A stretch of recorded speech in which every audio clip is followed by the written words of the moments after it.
कब तुम्हें चुप रहना है और कब तुम्हें आवाज़ उठानी है, ये मैं अपने मन से नहीं कह रहा हूँ, ये रामायण में पढ़ के तुम सीखोगे। सुनो फिर।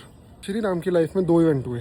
पहला था उनका वनवास, दूसरा था सीता माता का हरण। तो पहले इवेंट में क्या हुआ, श्री राम कौशल्या माता को बता रहे हैं कि उनके साथ क्या हो चुका है, और लक्ष्मण जी इतने गुस्से में आ गए कि वो कह रहे हैं महाराज दशरथ को बंदी बना दूंगा, अयोध्या में जितने भी लोग हैं जो तुम्हारे खिलाफ हैं उन सबको मार दूंगा, अयोध्या पूरी खाली कर दूंगा, दशरथ को बंदी बना लूंगा, मारना पड़ा तो अपने पिता को मार दूंगा, पर तुम वनवास में मत जाओ। तो श्री राम उनको समझाते हैं कि देखो कैसे जो माता अपने बेटे से ज्यादा मेरे को प्यार करती थी, उनकी बुद्धि भ्रष्ट हो गई और मेरे को ही उन्होंने वनवास में भेज दिया। कैसे जो 2 वरदान दशरथ जी ने उन्हें दे रखे थे, जिन्हें वो भूल चुकी थी, मंत्रा ने उनको याद दिलाया कि उन दोनों का यूज करो, वो उसका इस समय पे आके यूज करती है। तो ये हमारी डेस्टिनी है, ये होना ही था, ये लिखा था। मतलब जो चीज़ मेरे हाथ में नहीं है, जिसमें मैं कुछ नहीं कर सकता, उस पर मैं रिएक्ट नहीं करूँगा, उसको मैं एक्सेप्ट करूँगा। अगर वो उसको एक्सेप्ट ना करते तो क्या मैसेज जाता कि अगर कोई वरदान किसी को दे रहा है, कोई प्रॉमिस किसी को कर रहा है, तो उसको पूरा तभी करना है जब तुम्हारी सहूलियत के हिसाब से हो। तो अगर राजा ही अपना प्रॉमिस पूरा नहीं करेगा तो फिर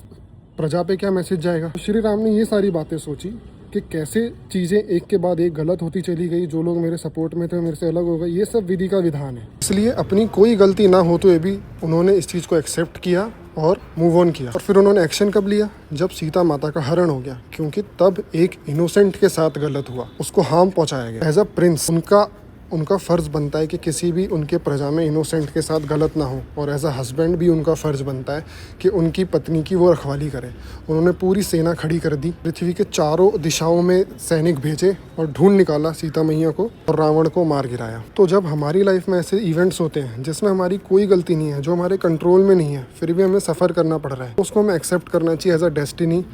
अगर हम उस वक्त रोने बैठ जाएं कि वाई मी, मेरे साथ ऐसा क्यों हुआ, मुझे धोखा क्यों मिला, मेरे साथ क्यों चीट हुआ, मेरे को क्यों जॉब से निकाल दिया, मेरी तो कोई गलती नहीं थी, लाइफ एकदम स्टक हो जाएगी, कहीं आगे नहीं बढ़ पाओगे। अपनी गलती ना होते हुए भी अपनी ओवर थिंकिंग की वजह से तुम अपनी लाइफ खुद ख़राब कर लोगे। पर जब तुम्हारे पे जो लोग डिपेंड करते हैं, लाइक तुम्हारी फैमिली, बीवी बच्चे, माता पिता, भाई बहन, किसी इनोसेंट के साथ गलत हो रहा है, किसी जानवर के साथ गलत हो रहा है, तो तुम्हारे को तब अपनी आवाज़ उठानी है, तब चुप नहीं रहना।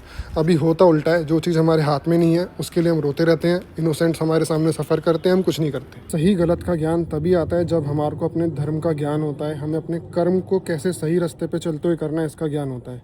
इस चीज़ के ऊपर फोकस करो, सफ़र करना छोड़ो, जो चीज़ तुम्हारे कंट्रोल में नहीं है उसके लिए रोना छोड़ो, अपना कर्म बस करते रहो, और सफरिंग में भी तुम्हें बेहतर फील होगा। इस चीज़ की गारंटी, अगर तुम्हारा ज्ञान अच्छा होगा, उस पर काम करो, रोना बंद।